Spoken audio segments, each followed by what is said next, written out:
नमस्कार, आप देख रहे हैं लाइव समीक्षा और आपके साथ मैं हूं प्रदीप्ता रमोला। पेश है उत्तराखंड की आज की खास खबरें। उधम सिंह नगर के पंतनगर कृषि विश्वविद्यालय के डॉक्टर बीबी सिंह सभागार में आयोजित काव्य महोत्सव एवं सम्मान समारोह में काव्य पाठ के दौरान दिल का दौरा पड़ने से एक कवि की मौत हो गई। जानकारी के मुताबिक राष्ट्रीय स्वयं सुरक्षा अभियान की ओर से बीते दिन भारतीय वीर जवानों के सम्मान में आयोजित पंतनगर काव्य महोत्सव कार्यक्रम आयोजन किया गया था, जिसमें कई कवियों ने कार्यक्रम में प्रतिभाग किया। इस दौरान पंतनगर निवासी सुभाष चतुर्वेदी अपना काव्य पाठ कर रहे थे। कवि सुभाष ने अभी कुछ लाइनों को ही पढ़ा था कि वह अचानक पीछे की ओर गिर गए। आनंद फानन में आयोजकों ने उन्हें विश्वविद्यालय चिकित्सालय पहुंचाया, जहां से उनको जिला चिकित्सालय रेफर कर दिया गया। जिला चिकित्सालय पहुंचने पर डॉक्टरों ने उन्हें मृत घोषित कर दिया। वरंतरा प्रकरण की मृतिका अंकिता भंडारी की मां की तबीयत बिगड़ने पर उन्हें जिला अस्पताल पौड़ी में भर्ती कराया गया है। जानकारी देते हुए मृतिका अंकिता भंडारी के पिता वीरेंद्र भंडारी ने बताया कि उनकी बेटी की हुई निर्मम हत्या प्रकरण में उन्हें अभी तक न्याय नहीं मिल पाया है। उन्होंने बताया कि मामले को लेकर पड़ रहे दबाव के कारण अंकिता की मां सोनी देवी की हालत बिगड़ने लगी है, जिसके चलते उन्हें जिला अस्पताल पौड़ी में भर्ती कराया गया है। ये है कि एक तो जब मतलब हम पे दवा डालने की कोशिश कर रहे हैं, तो पहले तो मेरे मिसेज की हालत पहले से नाजुक है, मतलब एकदम वो है, तो उसका एकदम ब्लड प्रेशर बढ़ रहा है। और परसों ही जैसे ही उन पर दवा बनाने की कोशिश की तो थोड़ी 1 बजे के करीब जो है उनका बीपी जो है 167 बढ़ गया था।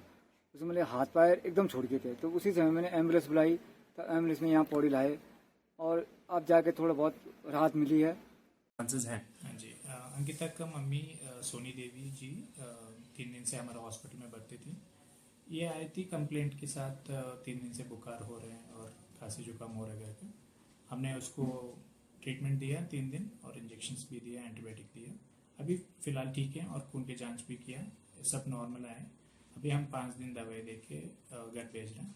उसके बाद 5 दिन के बाद फिर फॉलोअप करेंगे। सड़क परिवहन राजमार्ग मंत्रालय भारत सरकार के आदेशों के क्रम में 15 जनवरी से 14 फरवरी तक चलने वाले सड़क सुरक्षा सप्ताह के अंतर्गत परिवहन विभाग उत्तराखंड के निर्देशानुसार परिवहन विभाग ऋषिकेश द्वारा एक सड़क सुरक्षा जीवन रक्षा जन जागरूकता रैली निकाली गई, जिसमें परिवहन विभाग द्वारा इलेक्ट्रिक वाहनों पर जोर देते हुए 2 पहिया इलेक्ट्रिक वाहनों और ई रिक्शा वाहनों को रैली में शामिल किया गया, ताकि लोगों को इलेक्ट्रिक वाहनों के प्रति जागरूक किए जाने के साथ ही वातावरण में फैल रहे पॉल्यूशन के प्रति ध्यान केंद्रित किया जा सके। आप जैसा कि जान रहे हैं, इस समय हमारा सड़क सुरक्षा माह चल रहा है और उसके उपलक्ष्य में हम लोगों ने आज यहाँ जनजीवन को जागरूक करने के उद्देश्य से एक रैली निकाली है। इस रैली का उद्देश्य यह है कि पब्लिक जो रोड पे चल रही है वो भी यातायात नियमों के प्रति जागरूक हो, जिससे वो नियमों का पालन करें और हमारा सड़क सुरक्षित हो, उसमें दुर्घटनाएं कम से कम घटित हों। लोग बिना हेलमेट के गाड़ी चलाते हैं, आप देखते हैं अनावश्यक गाड़ियों को जाम लगाने में काफ़ी दाएं बाएं निकाल करके ले चलते हैं।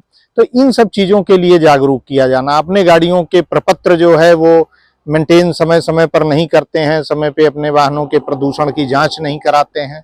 इन सब चीज़ों को देखते हुए एक जागरूकता रैली निकाली गई।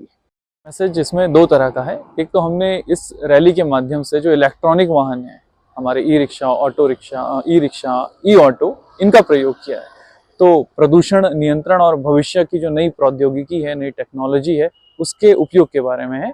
और सबसे पहला जो मामला है वो ये है कि हमको इसमें रोड सेफ्टी के नियमों को फैलाना है और हर किसी को इंस्पायर करना है कि वो रोड सेफ्टी के रूल्स को फॉलो करें। भाजपा ने लोकसभा चुनाव की तैयारी शुरू कर दी है, जिसके चलते आज हल्द्वानी के कुमाऊं कार्यालय में कई पूर्व सैन्य अधिकारियों ने भाजपा की सदस्यता ग्रहण की। भाजपा सदस्यता अभियान के संयोजक पूर्व कैबिनेट मंत्री गोविंद सिंह बिष्ट ने सभी पूर्व सैन्य अधिकारियों को पार्टी की सदस्यता दिलाई।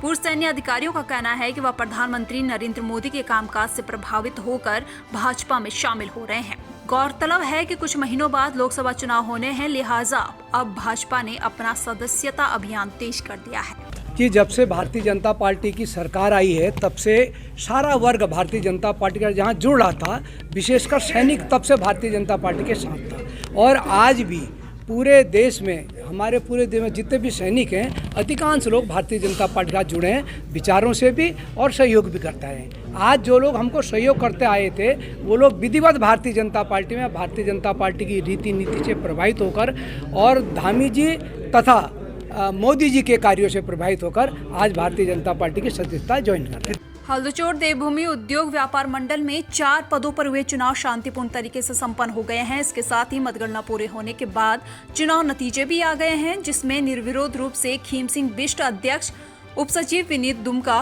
कोषाध्यक्ष हरमोहन बिष्ट, मीडिया प्रभारी संतोष भट्ट बने हैं। वहीं उपाध्यक्ष पद पर रोहित जोशी ने अपने निकटतम प्रतिद्वंदी उर्वा दत्त भट्ट को 51 मतों से पराजित किया है।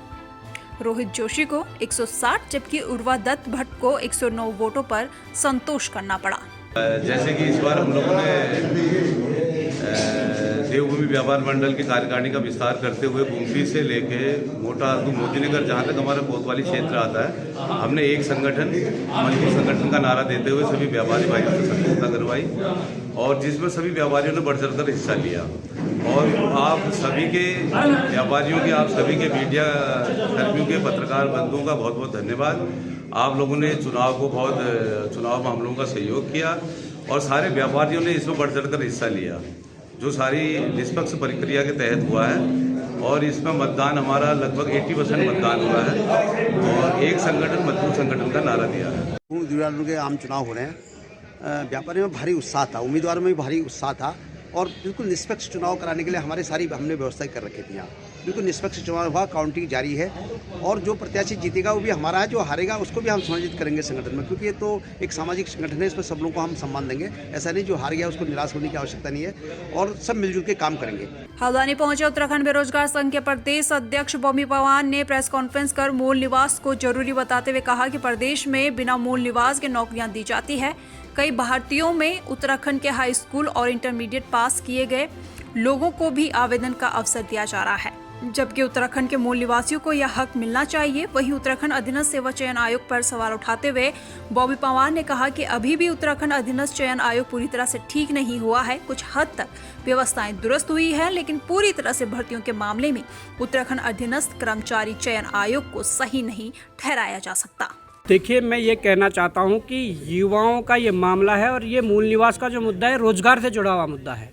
जिस प्रकार से 8 जनवरी 2024 को एक विज्ञापन निकलता है, उस विज्ञापन में साफ साफ ये लिख दिया गया है कि अगर आपके पास मूल निवास और स्थायी निवास प्रमाण पत्र भी नहीं है फिर भी आप आवेदन कर सकते हैं। किन शर्तों पर कर सकते हैं कि यदि आपने उत्तराखंड राज्य से हाई स्कूल और इंटर किया हो, तो ये तो कोई शर्त नहीं हुई। उत्तराखंड एक एजुकेशन हब के रूप में विकसित हो रहा है, खासकर देहरादून जैसे शहरों में बड़े बड़े स्कूल है जहाँ पर बाहर से आने वाले कई लोग पढ़ाई कर रहे हैं।